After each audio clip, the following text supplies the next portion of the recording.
This ghost story comes from OK Dimension 4707, and it happened on Christmas. When I was a kid, we moved into a new house right before Christmas. Christmas morning, we were opening our presents in the living room, and across from us was our dining room that still had some moving boxes in it.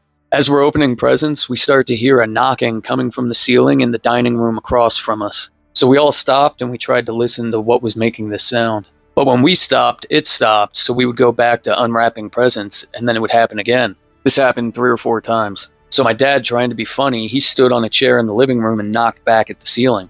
Immediately after he was done knocking, there was a knock, knock, knock on the ceiling right above his head. This thing jumped 30 feet, no time flat. So my dad, kind of taken aback, he decides to knock in a pattern this time.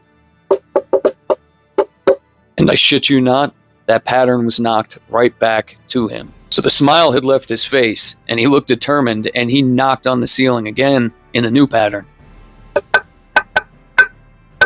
And as sure as Martha Stewart being done dirty, that pattern was knocked right back to him. He immediately jumps off the chair and rushes to the pool downstairs for the attic. Him and my mom, they go up and they check, and we just had an attic that's like rafters and insulation. There's not like a room up there. And they come back and there's nothing up there. But my dad tells us we are not knocking anymore. We're done with knocking.